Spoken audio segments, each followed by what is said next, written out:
guys, we're new today. We're talking about the upcoming Resident Evil film, Resident Evil Welcome to Raccoon City. Several years have passed now since Resident Evil the Final Chapter capped off the live-action Resident Evil films done by Paul D.S. Anderson. So now with this new reboot that we're doing, we have a whole new cast, a whole new director, and also I think that the hope is to be a little bit more faithful to the source material. Because let's be honest, even if some of those Resident Evil films were enjoyable in their own way, they weren't exactly faithful to the Resident Evil video games. Welcome to Raccoon City is set in 1998 and explores the origins of the evils unleashed by the Umbrella Corporation on the town of Raccoon City. So now it's up to a small group of survivors to work together to uncover the truth while also trying to survive the night against the evils brewing underneath the surface. As a lifelong fan of the Resident Evil franchise, whether it be the video games, the live action or animated films, the TV series, all that jazz, I did go into this a little bit nervous because I love the source material and we are supposed to be adapting Resident Evil 1 and 2, the video games, into one movie. Choosing to merge the two games together into one story is an interesting choice just because that poses such a tough task, being able to incorporate every single one of the popular characters from both Resident Evil 1 and Resident Evil 2 into one storyline together. Despite many challenges along the way, there is some fun to be had in Welcome to Raccoon City. For example, I think the general atmosphere is actually built up quite well in the film. The first half of the film especially really is able to invoke the scary and creepy horror atmosphere and tone from the game, and just building a general sense of tension and spookiness as we're building up the world and all the various different characters. It almost comes off in some ways like it's a B movie, especially with the campy qualities that are added with the scare factors. I don't know if that was like the intended purpose,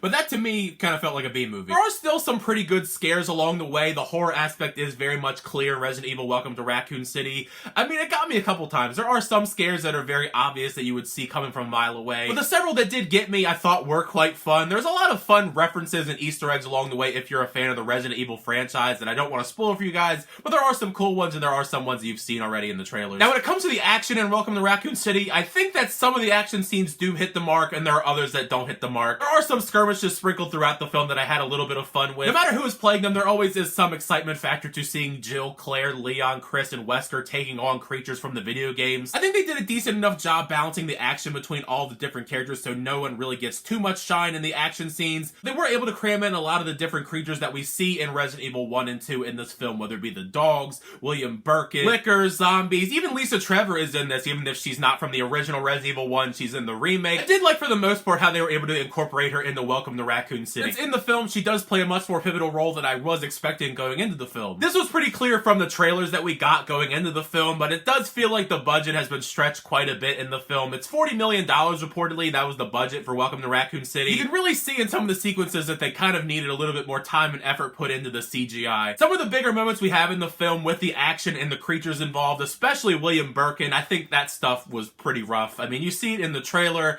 and it doesn't really look much better in the final product either. Some of the VFX on other creatures I thought were overall not that distracting. Like, I thought the Lickers are really cool in live action. It does become a little bit distracting. It doesn't completely take me out of the movie or anything, but it is noticeable, and potentially is one of the reasons why I kind of felt like this was like B movie grade, because it was like B movie grade CGI sometimes. It doesn't particularly mean that I think B movies are all bad, though there are a lot of B movies that I actually enjoy, but it is just one of those things that you can't help but not look at when you watch this film. One of the more controversial aspects, I suppose, that came out of this film is the casting for all these characters: Jill, Claire, Leon, Chris, and Wesker. Some of them are serviceable enough in the roles, but there are a couple other ones that do stand out in good or bad ways. Robbie Amell and Hannah John Kamen, I think, were serviceable enough portraying Chris and Jill in live action, but I think the big standout at this cast is Kaya Scodelario as Claire Redfield. I actually quite enjoyed her character. She was pretty badass, and she, out of the bunch, I think most understood the assignment. Unfortunately, I think the one that really was kind of miscast, if I'm being honest, is Aben Joja playing Leon Kennedy. I wouldn't even say that it's the acting per se that is the problem here. I think he's a solid actor in many other projects I've seen him in,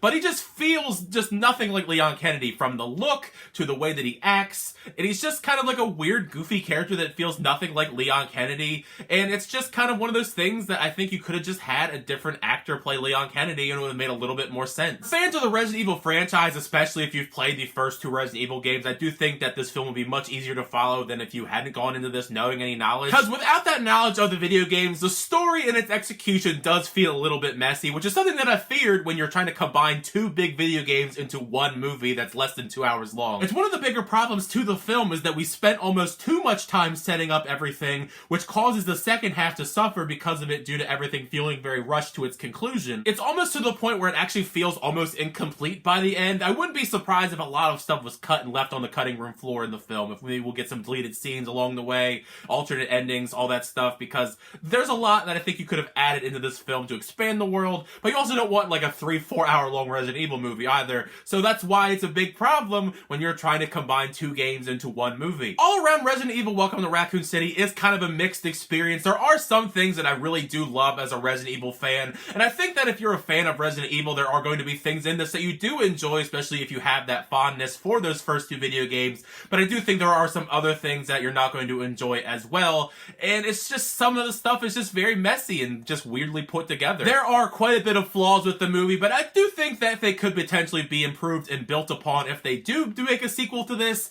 I don't know. I mean, we made 6 of those Paul W.S. Anderson films, so I think it's fair to at least give this franchise another shot. It's certainly not the worst Resident Evil film out there, especially the live action ones. There are a couple of the ones done by Paul W.S. Anderson that I'm not a big fan of, so I'd probably put it somewhere among at least the middle of the pack when it comes to all the Resident Evil live action films. When they've heard my thoughts on Resident Evil Welcome to Raccoon City, make sure you share your thoughts down below when you do get a chance to check out the film. Do you like the film, not like the film? Would you like to give this franchise another chance with this set of characters and this director, writer, crew? Or do you think we should just scrap it all together, reboot it again, act like this didn't happen, all that stuff? Either way, share all your thoughts down below, because part of the fun is having the conversation with you guys in the comment section. As always, see you guys share my reviews. I really appreciate it. Make sure you like the video, also subscribe to the channel if you haven't already. Share update movie reactions, unboxings, and more. Next time, I'll see you guys later.